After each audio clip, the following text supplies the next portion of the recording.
So Forest lost 1-0 to Fulham at the City Ground and haven't won in ages there either. It was a failed experiment by Nuno, but does he deserve the criticism he's getting? Let's get into the video.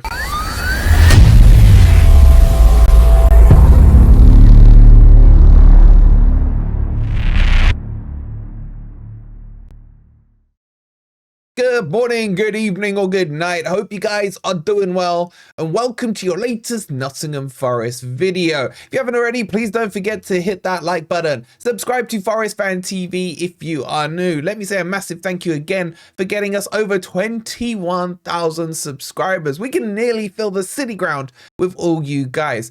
And you've only got till 7:30 tonight to claim your tickets for this bad boy, this double signed framed Hudson-Odoi and Elanga shirts, which is so unique. All you gotta do is go and scan this QR code or click on the link in the description. Make sure you do it. I think the draw for it is tomorrow. Good luck to everyone who's got a ticket. And if you win, make sure you send me a picture of it as well.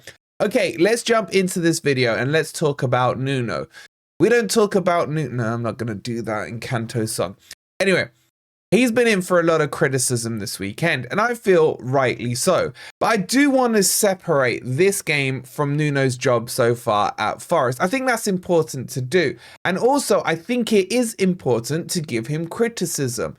Now, I've defended Nuno since basically he's come in. Have there been times where he's frustrated me? Of course. Have I been annoyed with substitutions? 100%.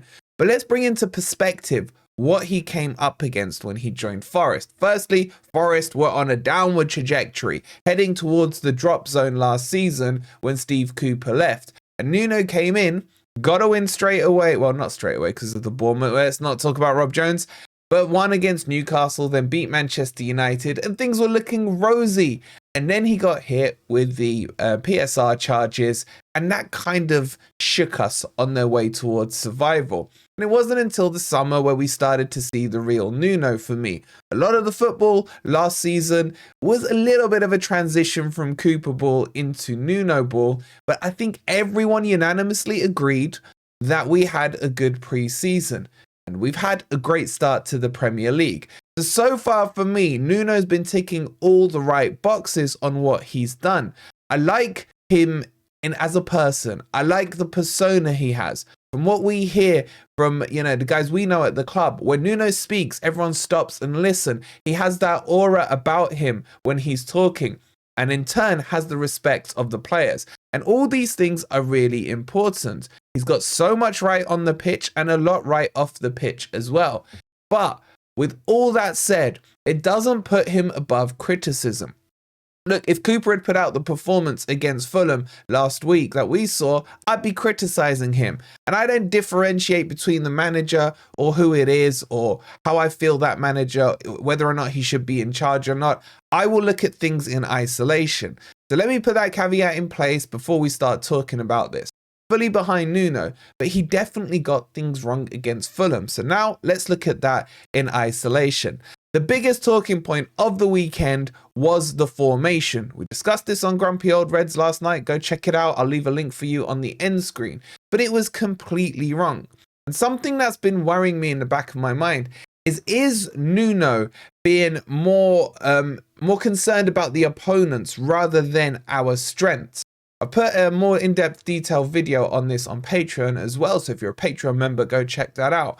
But to elaborate on it here, my answer to that question is yes. I think his first priority is to worry about the opponent's strengths and try and annul them. And if he can find a little chink in their armor, then that's what he wants to expose. Now he has a good track record of doing that. Did it against Liverpool, did it against Man U, did it against Newcastle. So he knows what he's doing in that sense.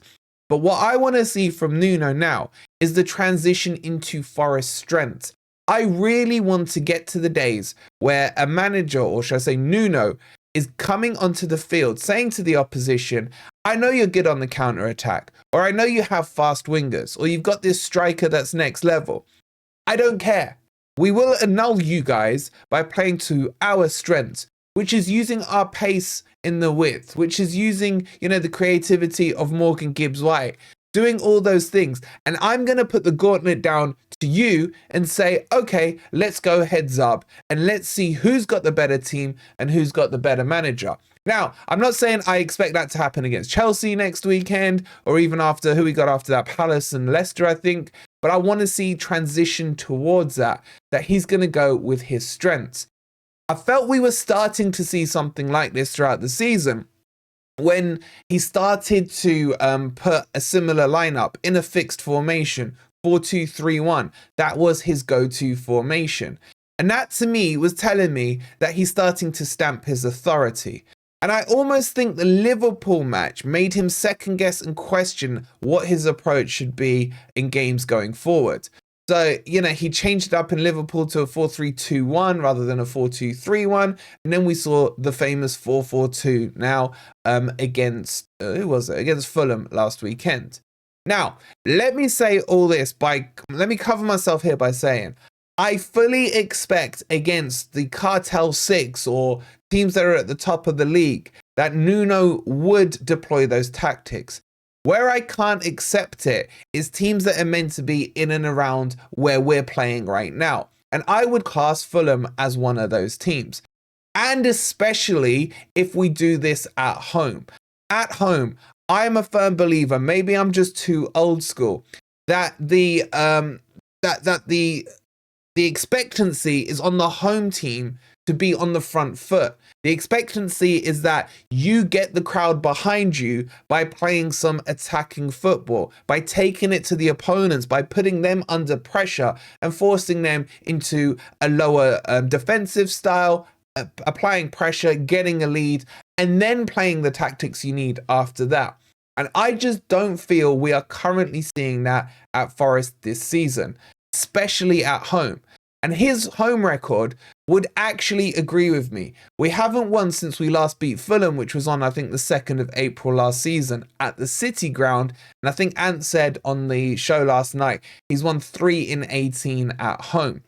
This has been a complete flip reversal of what we saw under Steve Cooper, where the City Ground became a fortress. We wouldn't tend to lose. We went on a long streak of not losing there, but away from home, we were abysmal. Now, what I would say in defense of Nuno is it is harder to get your tactics right away from home. The old cliche is win your games at home, draw away. That's the ideal scenario in football. So if you are winning games away from home, or at least going undefeated by getting a draw, etc., you're doing the harder bit of football. Winning at home should be slightly easier, in theory, of course. So I'm not too worried about this. But I do expect the mainstream media to start questioning him on this, probably in his next presser or in our next home game. So not the Chelsea game, the one after. They'll be asking him, Nuno, what do you think about your home record? Why do I think this? Because we saw it under Cooper. We saw the media every single time we were away from home. Cooper, you're going to lose again? Cooper, what are you going to do different? So the narratives will be there and up front for Nuno to have to talk about. But he is good enough to get this sorted. If this was the other way around, then this would definitely feel like Steve Cooper settings. Winning or drawing at home, losing away. But this is a better equation is the point I'm making here today. But Nuno needs to go back to trusting his instinct and trusting that our team is strong enough to at least compete with the majority of the Premier League. And he needs to start playing to our strengths rather than trying to annul the opposition's strengths and try and expose their weakness. Now, if you could get that combo perfect, you would say play to our strengths, annul their strengths and exploit their weaknesses all at the same time. It's impossible to do, but you get what I'm saying. But our strengths are good enough to cause headaches to the opponents. What I don't like is seeing Fulham allowed to dictate the tempo of the game, to dictate the possession of the game in our ground, at the City Ground, because we made it too easy. Playing in that mid-block, where you've basically got that middle third covered, was too easy. They were passing it between Anderson and Bassi, left, right and centre. There was no pressure being put on their front line. And then occasionally, maybe Chris Wood would start a press. The whole press thing is wrong with Forest, the way we're doing it. It's not in unison. You should target who you think is their weakest link in a back four, for example. So if you looked at Fulham, maybe he would target, I don't know, Teti as the right back, as the weakest. And if he was the weakest, then Dominguez should start the press. Then Chris Wood should cover the centre backs. Then the midfield pushes up, and then we create pressure and get turnovers higher up in their half. So there is a lot of things that Nuno needs to still work on. And to be fair to him, he's always saying it. He's always saying, we've got to work on, we've got to find solutions. Solution seems to be his favourite word. But I just think this is more of a blip rather than a pattern. If it happens in the next 1 or 2 home games, then yes, I will start to get worried. But I don't think it's okay to give Nuno a free pass without calling out those mistakes he made with the tactics and with the player selections. Playing 4 across the middle and none of them being wide players when you've put 2 up front who are somewhat decent in the air and giving them no supply from the width is not correct. And I just think he's made a mistake and he'll know it. Let's not give him too much of a hard time. And let's see how he reacts to it in the next but one game. Because I expect Chelsea to look a lot like the Liverpool match. Ranted on a bit, well not really ranted, but blabbered on a bit. What do you guys think about what I've said? Do you agree with the points I've made, or do you think I got some things wrong in there? Let me know in the comments down below. And if you haven't already, please don't forget to hit that like button. Subscribe to Forest Fan TV if you are new. If you want to see some more additional content, go check it out on Patreon, exclusive for those lovely Patreon members. Shout out to them. We'll see you on the next video. Come on, you Reds.